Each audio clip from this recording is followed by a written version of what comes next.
Welcome back to the off-road camper and the box truck. So I've been inundated with questions about dimensions of this rig.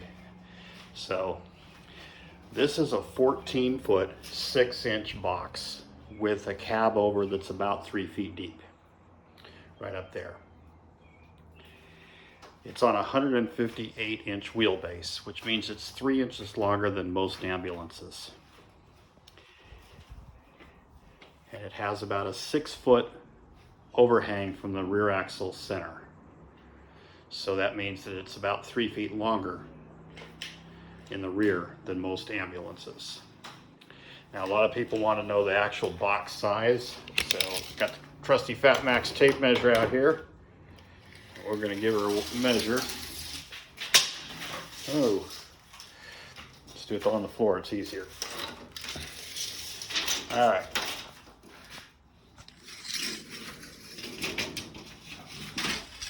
Well, this is difficult holding the camera and measuring.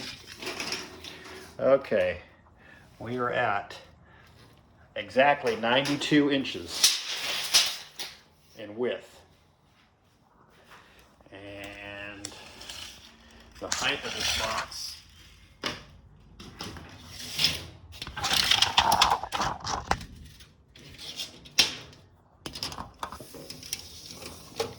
is 84 inches to the sagging down roof panels. So it might be slightly taller than that because they kind of do bow down between the roof cross braces. And just to verify the depth of the cab over here, yeah, it's 36 inches. And a lot of people want to know about a pass-through. Yes, this has a full opening behind the seats in the van. The previous owner installed this piece of plywood, I believe. So if I show you on the inside of the van, you'll see that it's a full cutaway chassis. I'm just trying to keep balance.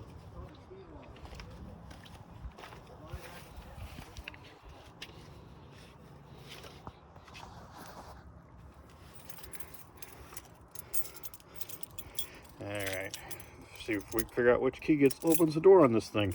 This thing has a million keys. Oh, got it on the first try this time. There are 3 key rings. They're all supposed to be the same, but there are different Ford keys on each ring. So, anyway, if you look inside here, you'll see it is a full cutaway. And he has just screwed that piece of plywood that has a coating on one side of it over it.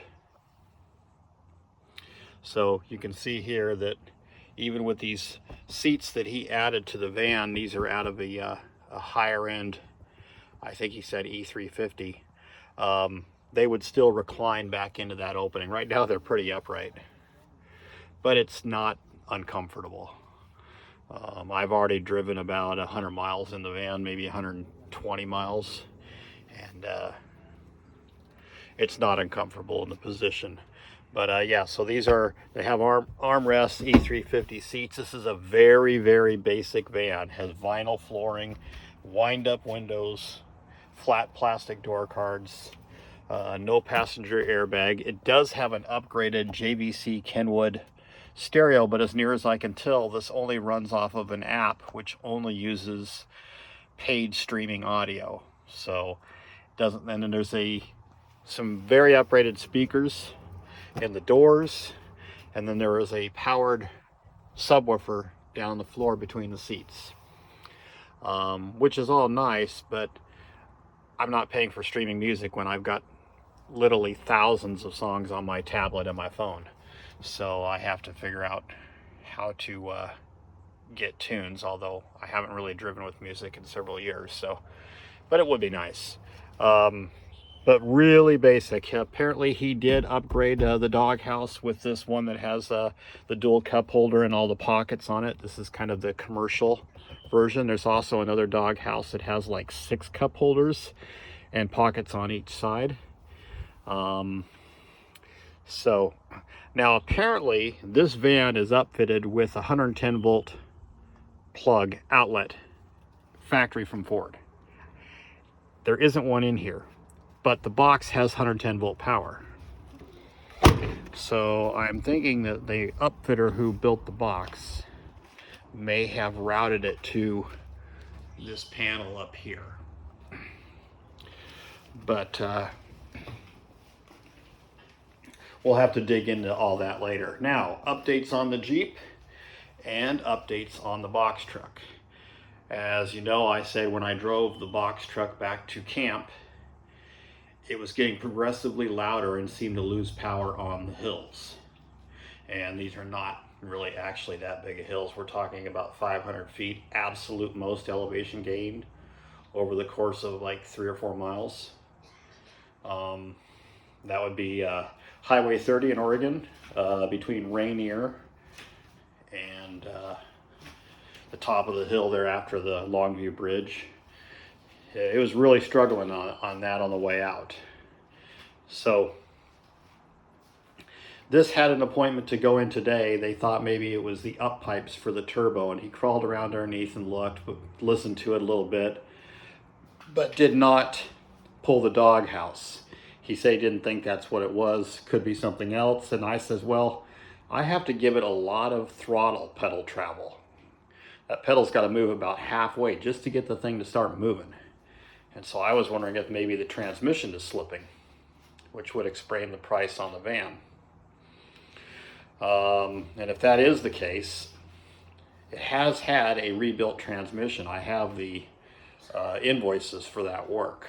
So if that's the case, it's going to be a while to be repaired, and we might be able to get the original rebuilder to pay for that. I don't know. But we don't know anything. So basically what happened is they decided to go and get my Jeep that was supposed to go to another shop Wednesday to have the thermostat fixed, and then bring it back, and then they repair this thermostat and that, and it was supposed to be today. They said they were going to go get it today. They picked it up at 12:30. I called them at 3:30. They said, oh, we just got it here, and we're going to go ahead and do the thermostat, and you can have it on Monday. But the whole plan was for me to get it today so I could use it today so I could change campsites. So now I'm stuck with paying for this campsite for at least 2 days, probably 3 days, and this is a very expensive place. So that means I pick up the Jeep on Monday with a new thermostat, and I'll be able to drive it and move the camper trailer, the off-road camper trailer.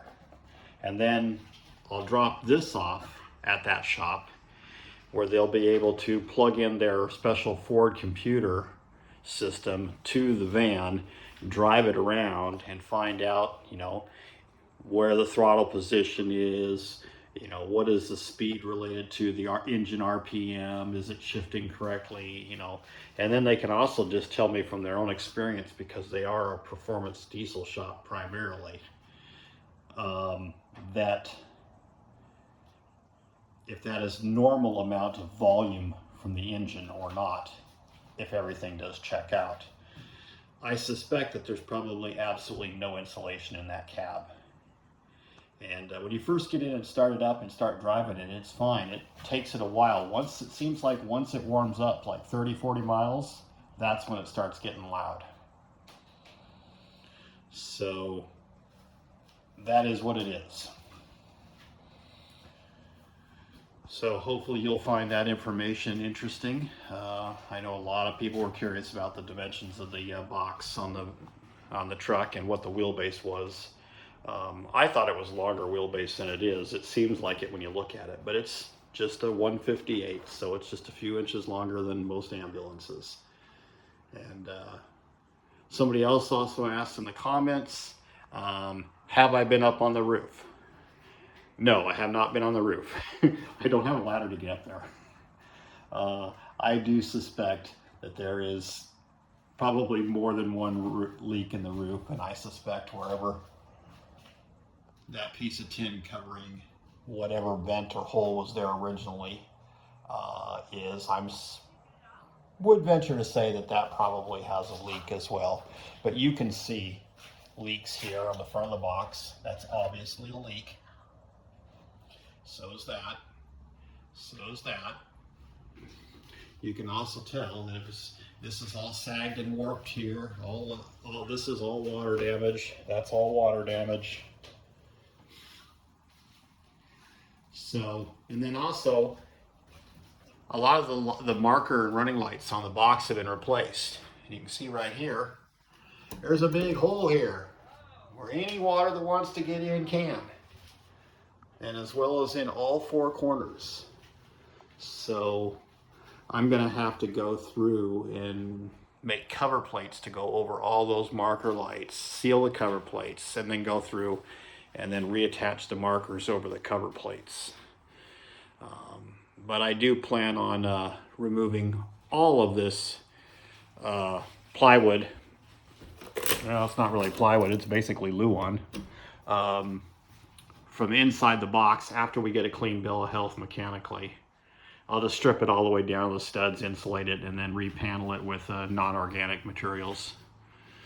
So that way, if it ever does leak again, it won't do any damage. But I do have a 50-foot roll of Eternabond tape. I can get up there on that roof and seal up anything that's up there, but I'll probably seal it and then put the Eternabond over it. And as far as power in here goes, I'm hoping that I can get some kind of sponsorship or partial sponsorship from a vendor that does solar battery systems to power the house battery, or just a large scale portable system like a EcoFlow or a Jackery or a one of those other brands, something with,